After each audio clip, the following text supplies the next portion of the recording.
عالمی منڈی میں مہنگی ہو رہی ہے، اور اگر عالمی منڈی میں سستی ہو رہی ہے اور اس کو چینج نہیں کیا جا رہا تو یہ کنزیومر کے لیے لاس ہے. تو ان دونوں لاسز سے بچنے کے لیے جو ہائیبرڈ سسٹم ہے، ابھی میں اس کو ہائیبرڈ اس لیے کہہ رہا ہوں کہ ابھی بھی اوگرا اس کا تعین کر رہی ہوگی، اور ون کین ہوپ کہ آہستہ آہستہ یہ کمپلیٹ ڈی ریگولیشن ہو جائے. لیکن یہ جو ہائیبرڈ سسٹم ہے اس میں کم از کم اس طرح کی جو سچویشن تھی کہ حکومت کا نقصان ہو یا کنزیومر کا نقصان ہو، تو ایک ون ون سچویشن جو ہے وہ بن جائے گی. اور یقیناً اگر اس کو تھوڑا سا مزید رول آؤٹ کیا جائے تو اس سے کمپٹیشن کی فضا پیدا ہوگی. آپ نے دیکھا بھی پچھلے دنوں بھی جب پیٹرولیم کی قیمتیں جو ہیں بہت زیادہ مہنگی تھی تو ایک پرائیویٹ جو پمپ تھا انہوں نے ملک کے مختلف شہروں میں جو ہے پیٹرول کی قیمت، ڈیزل کی قیمت، وہ اس میں کچھ ریبیٹ اناؤنس، اگر آپ وہاں سے لیتے ہیں تو آپ کو سستا ملے گا.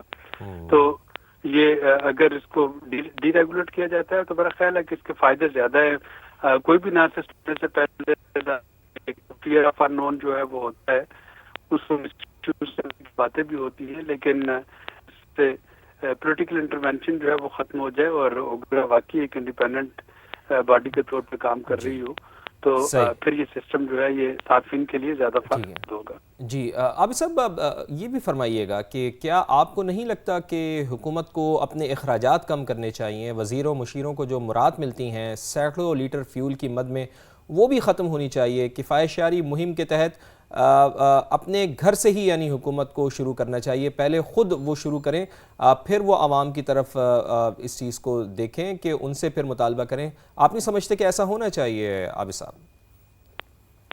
یہ دو علیحدہ چیزیں ہیں نا. ظاہر ہے کہ اس سے تو کوئی بھی جو ہے وہ اختلاف نہیں کر سکے گا کہ جو نان پروڈکٹیو ایکسپینڈیچر ہیں وہ حکومت کو ختم کرنے چاہیے. مختلف جو لیڈ کیپچر ہے اس کو روکنا چاہیے، تو اس پہ تو کوئی دو رائے نہیں ہے. لیکن اگر ہم اس کو اس طریقے سے پیش کریں کہ یا وہ ختم کر دیں یا آپ یہ جو ہائیبرڈ اس وقت ڈی پیٹرولیم پرائسز کی اس کی طرف چلے جائیں، تو یہ دو ایسی چیزیں جن کا کمپیریزن جو ہے وہ بنتا نہیں ہے.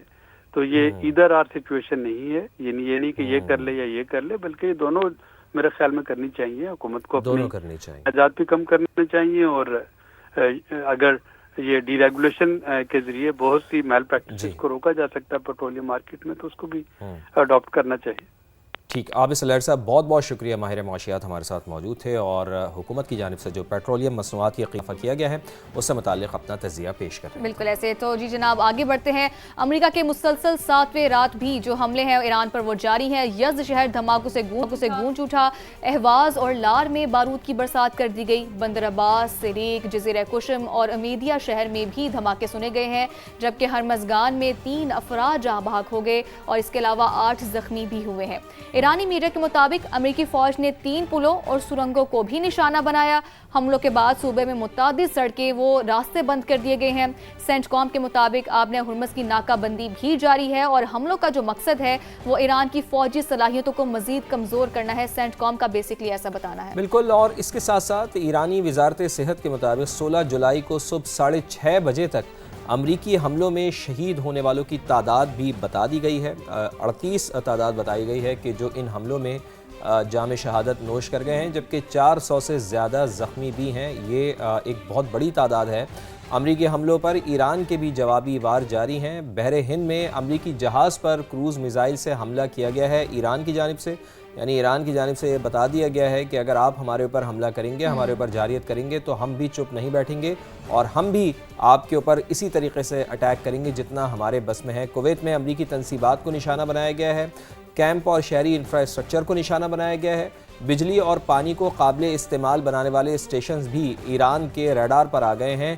یہ ایک بہت خطرناک بات ہے. صوبیہ ہم یہ دیکھ رہے ہیں کہ جو پانی کے جو مراکز ہیں ان کو نشانہ بنایا جا رہا ہے، گو کہ امریکہ کی جانب سے جی ہاں ابھی نشانہ بنایا جا رہا ہے ایران کے. اور ایران بھی اب جو مشرق وسطیٰ کے ممالک ہیں وہاں پر پانی کے جو بڑے بڑے جو ذخائر ہیں ان کو نشانہ بنا رہے ہیں. تو یہ ایک بہت مشکل صورتحال ڈیولپ ہو سکتی ہے مشرق وسطیٰ کے لیے، چونکہ پانی کا بحران اگر وہاں پر پیدا ہو جائے گا تو پھر وہاں پر عام لوگوں کے لیے بڑی مشکلات ہو جائیں گی۔ بالکل ایسا ہی ہے، اور اس کے علاوہ بحرین میں امریکی جو ڈرون کشتیوں کا گودام ہے اور اس کے علاوہ AI مرکز ہے، اسے بھی تباہ کرنے کا دعویٰ کیا گیا ہے۔ بوشہر میں MQ-9 ڈرون مار گرایا گیا۔ ترجمان پاسداران انقلاب کے مطابق آبنہ ہرمز میں 2 آئل ٹینکرز میں دھماکے کے بعد آگ بھڑک اٹھی۔ انہوں نے کہا کہ جو ٹینکرز تھے وہ بارودی سرنگوں سے وہ اس راستے سے گزر رہے تھے، اور ایرانی فوج نے واضح کر دیا ہے کہ آبنہ ہرمز انتہائی خطرناک ہو چکی ہے اور ساتھ ہی مکمل طور پر بند بھی ہو چکی ہے۔ امریکی حملے رکنے تک خطے سے تیل اور گیس سمیت کوئی بھی چیز جو ہے اس کو باہر جانے نہیں دیں گے۔ یہ بھی ایک سخت بیان ایک طریقے سے سامنے آیا ہے۔ اگر دیکھا جائے نا فواد، تو یہ جو بیٹل ہے نا وہ basically control for the battle of Hormuz بن، تو اب دیکھنا یہ ہے کہ اس کا جو نتیجہ ہے آگے کس جانب جو ہے وہ رخ بیٹھتا ہے، کس جانب رخ کرتی ہے تمام تر جتنی بھی صورتحال ہے، لیکن ہم امید یہی کرتے ہیں کہ بہتر طریقے سے حل ہو جائے۔ بالکل آپ کی بات بالکل درست ہے کہ ہم امید یہی کرتے ہیں کہ یہ معاملہ کسی طریقے سے بہتری طور پر یہ حل ہو اور بہتری کی جانب جائے، لیکن ہمیں تو انتظار کرنا ہوگا کہ حالات کب صحیح ہوتے ہیں۔